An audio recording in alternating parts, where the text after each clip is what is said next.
What's the first thing I should say about the LG V20? It's a big phone. It has a massive screen. In fact, it's a 5.7 inch Quad HD screen.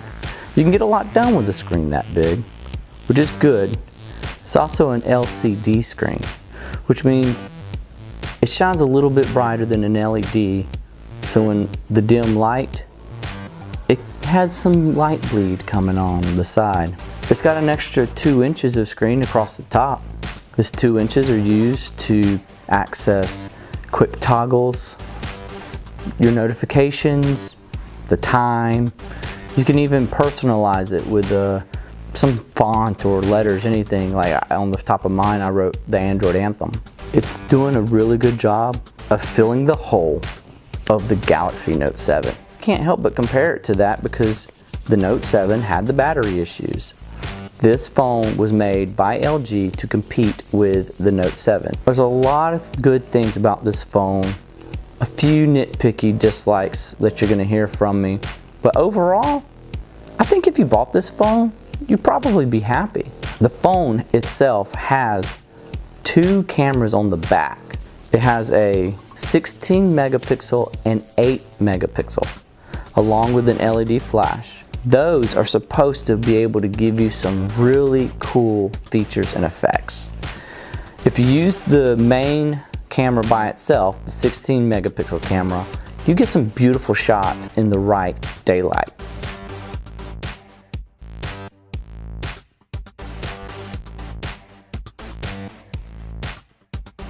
You don't get such great shots at night or in low light, kind of pixelated. And when you go to use the menu for the special modes, like taking a picture from each camera on the back and the camera on the front all in one picture, for some reason, it can't handle it well. The main camera comes out looking good. The front camera looks all right.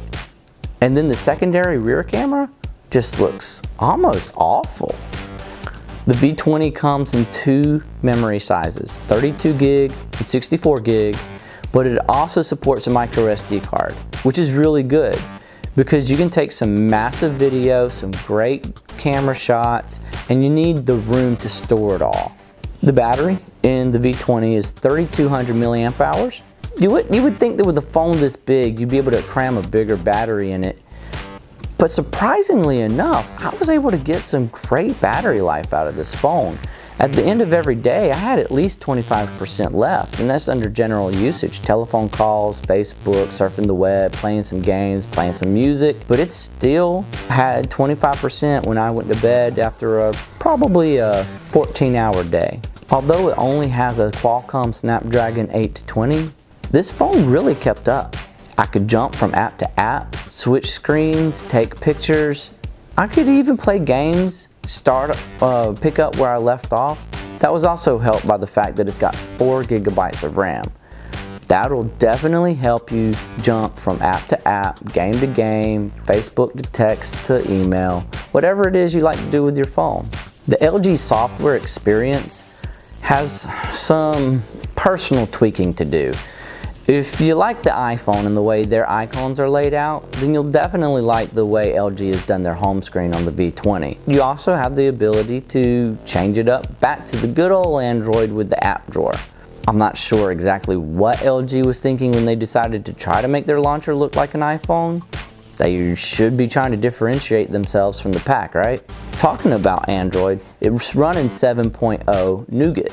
Now, it was the second phone to come out with Nougat, the first being Google Pixel, which was released directly from Google just a few weeks before the V20 was released. They've also been pushing some really good security patches from month to month.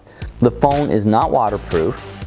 It has a removable battery still, so the compartment does come off the back.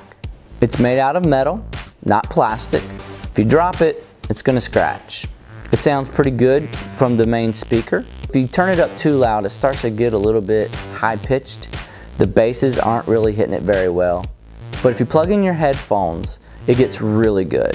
They got a DAX in there that will help boost the low basses and equalize everything out. So get yourself a good pair of earphones, plug them in. That's how you should listen to the music with the V20. While I was using the V20, I had some onlookers check it out.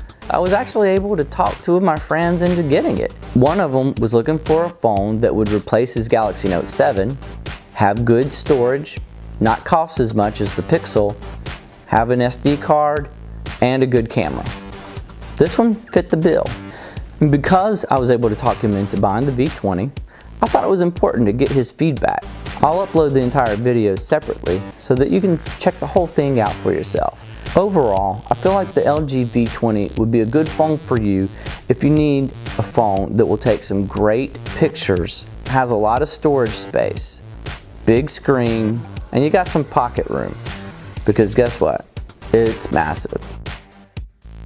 It'll get the job done to keep up with you all day long. The RAM, the memory, this processor, despite the age, it still keeps up.